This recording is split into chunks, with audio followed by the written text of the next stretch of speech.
Good morning, colleagues. Thank you for the kind introduction, Rumbi. Rumbi, introducing Rumbi. Okay. I hope by the end of this presentation, I would have motivated colleagues to acquire the skill to perform transabdominal cerclages for recurrent pregnancy loss when indicated. So, according to the FIGO Good Practice Recommendations published in 2021, cervical cerclage, when given to the right women with cervical insufficiency, can prevent preterm birth and recurrent second trimester pregnancy losses. Cervical insufficiency is estimated to affect about 1% of all pregnancies and accounts for up to 8% of recurrent second trimester pregnancy losses. So the indications, classic indications, history indicated, those women who have had at least 3 preterm deliveries or mid-trimester losses. Ultrasound indicated cerclage after 1 pregnancy loss and cervical length at least, which is less than 25 millimeters. And then the rescue cerclage in asymptomatic women with a dilated cervix. And then the abdominal cerclage is indicated for women who have had at least 1 failed vaginal cerclage, or when the cervix is too short and it's not possible to place a vaginal cerclage either after trauma, during delivery, or cone biopsy for cervical malignancy. So these are the types of cervical cerclage. You will see the classic McDonald's that we commonly perform, which is very low on the cervix. And then there's the Schrodinger cerclage, where the bladder is, peritoneum is reflected up, so it can go higher. And then the transabdominal cerclage, which is inserted at the isthmus. So transabdominal cerclages were first performed around the 1960s, and these were via laparotomy. And around the 1990s, they began to be performed via laparoscopy. And most of the evidence was from case series, so a provider would place it in someone who had had pregnancy losses, and so it was a before-after to say it had been successful. So this was the first randomized controlled trial, which looked at, it was a multi-center trial in the UK, 9 centers, which looked at transabdominal versus transvaginal cerclages. And they were looking at all 3, so that they were comparing the low vaginal cerclage, which is the McDonald's, and the high vaginal, which is the Schrodinger, and the transabdominal cerclage. They looked at women who had a history of spontaneous late miscarriage or preterm birth between 14 to 28 weeks. So, and the outcome was delivery before 32 weeks of pregnancy. So they, 111 women, of 139 women who had been recruited in the study conceived. So they found a lower rate of preterm birth before 32 weeks after a transabdominal cerclage, which was 8% compared to 33%, and the number needed to treat was 3.9. And there were also fewer fetal losses after transabdominal cerclage, which was 3% versus 21%, with a number needed to treat of 5.3. And they found that the preterm birth rates were similar for a high vaginal cerclage versus a low vaginal cerclage, because there was also thought that if somebody had the McDonald's suture and it was unsuccessful, then with the next pregnancy you could put a Schrodinger and improve the outcomes. So in 72% of women who had then received a transabdominal cerclage after a previous failed vaginal cerclage delivered a term. So I'm going to discuss a case series of describing 5 women that were treated with laparoscopic transabdominal cerclage. 4 of these women had a preconception cerclage, and 1 of them had a cerclage inserted at 12 weeks of gestation. All were performed by the author, by the presenter, and at Avenues Clinic, with the assistance of Dr. Madzire. Okay, all right. So this is Miss TC, the first patient who was 29 years old. She had had 2 miscarriages. She was known with polycystic ovarian syndrome. So in 2021, she experienced spotting at 23 weeks and was given progesterone.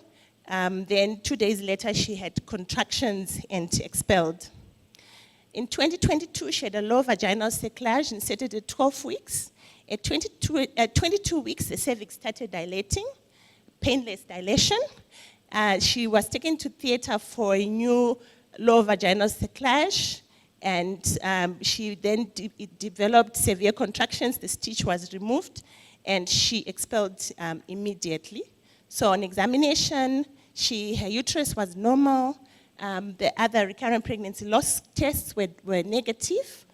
So in 2022, we performed hysteroscopy to exclude other intracavitary problems and a preconception laparoscopic cerclage. She just spent 1 night in hospital and was discharged. The following month, she took letrozole and she was immediately pregnant. And she presented at 6 weeks with a viable fetus. Around 12 weeks, she started complaining of pelvic pain. She was very anxious. Around 20 weeks, towards the time of her previous pregnancy losses, she was even more anxious, complaining of pain everywhere, but all investigations would be normal. We did an ultrasound, cervical monitoring then at 20 weeks, and we found that her cervical stitch was actually 52 millimeters from the distal portion of the cervix, and anxiety settled once we passed 23 weeks. She was also on utrogestin in view of the ongoing abdominal pain. She delivered a live fetus at 36 weeks, 3 days of 2.8 kgs, and her transabdominal cerclage was left in situ, and she's asymptomatic. Our next patient was Miss FM. She was 29 years old with 3 miscarriages. In 2022, she had a miscarriage at 14 weeks. She says pelvic pain after intercourse and expelled 3 hours later. In 2023, she had a low vaginal cerclage at 14 weeks, bulging membranes at 18 weeks with the stitch in place. The stitch was removed and she expelled immediately. And then in 2023, the low vaginal cerclage was inserted at 7 weeks. By 18 weeks, she was experiencing pelvic pain. Examination revealed a viable fetus. She went home, and then she expelled a macerated fetus with a cerclage in situ at 19 weeks. So her examination and investigations for recurrent pregnancy loss were also normal. And then by the time that we then discovered that by the time she came to me, she was already pregnant. So we performed a laparoscopic cerclage at 12 weeks, laparoscopic, and managed to complete it. And she spent 2 nights in hospital. She delivered at 36 weeks, 2.4 kg baby, and her cerclage is in situ right now, and she's asymptomatic. The third patient was a 30-year-old with 2 pregnancy losses. A miscarriage at 16 weeks in 2020, painless cervical dilation, inevitable miscarriage. And then in 2022, she had a low vaginal cerclage at 12 weeks, plus utrogestin.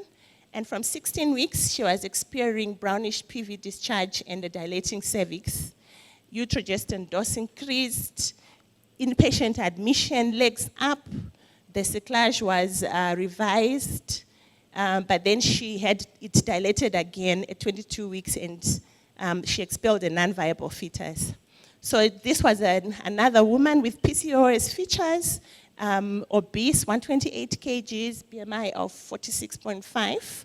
And on examination, her cervix was quite patulous.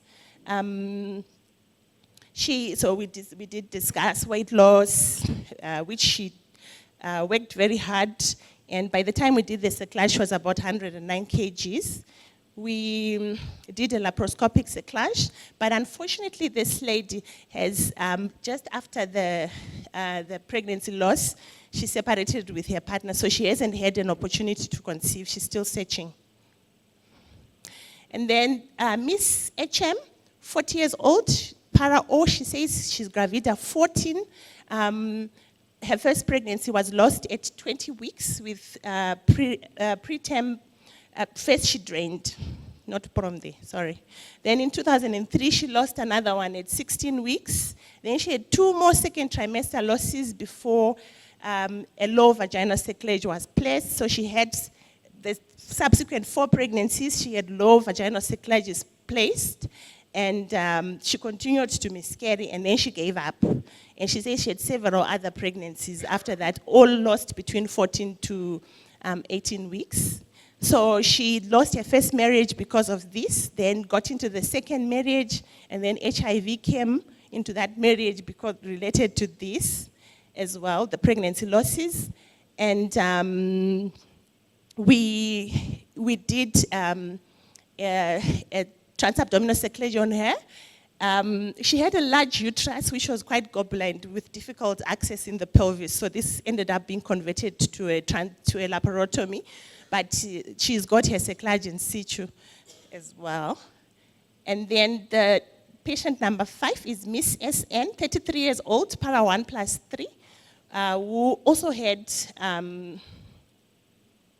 recurrent pregnancy losses related to recurrent second trimester pregnancy losses.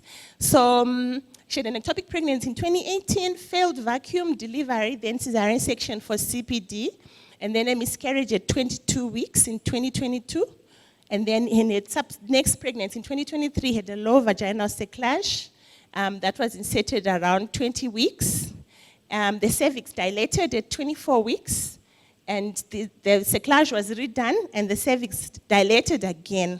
And she was delivered by cesarean section 2 weeks later, but lost the fetus, the baby.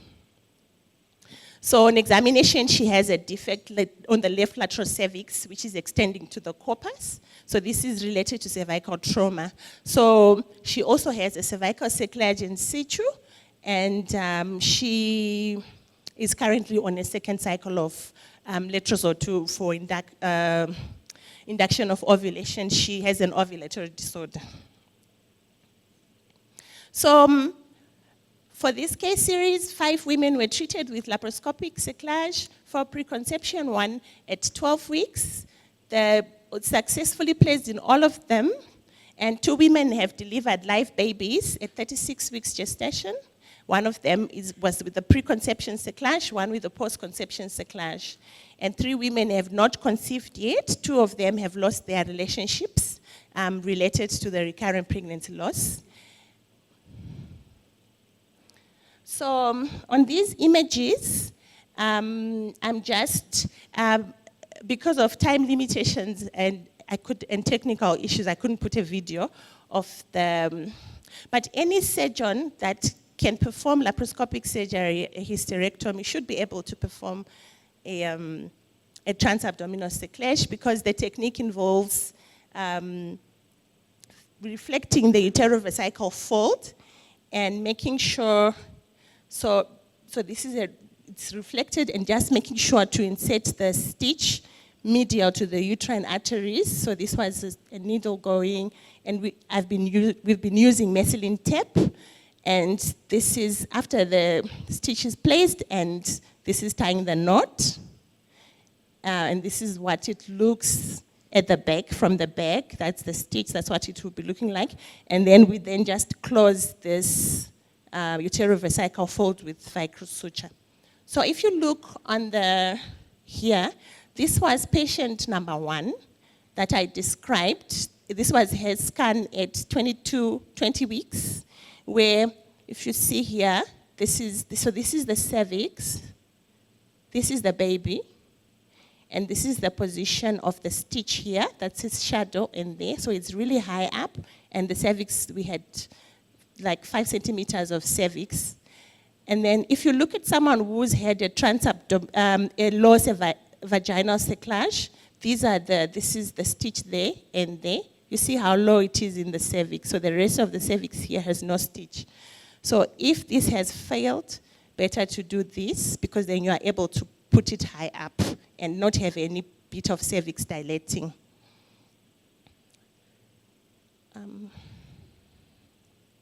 Okay, so recommendations. In women with a failed vaginal cerclage, transabdominal cerclage in our series was associated with a better pregnancy outcome versus repeat vaginal cerclage. And the laparoscopic approach is favored because of its known advantages: less blood loss, post-operative pain in adhesion formation, and faster recovery. And obstetricians should train and be able to offer this procedure when indicated. And we just need more data regarding outcomes of the second, third, and other subsequent pregnancies after the first cesarean section is performed. And just in our series, these 5 patients, 4 out of 5 of them had features of PCOS. So I just looked in the literature to see if there was any link. It's not strong evidence, but there's actually a systematic review which does show that the rate of cervical insufficiency is higher in women with polycystic ovary syndrome, 3.7% versus 0.6% in non-PCOS women. So maybe just to really watch out in these women. Okay, so that's the end of the presentation on transabdominal cerclage.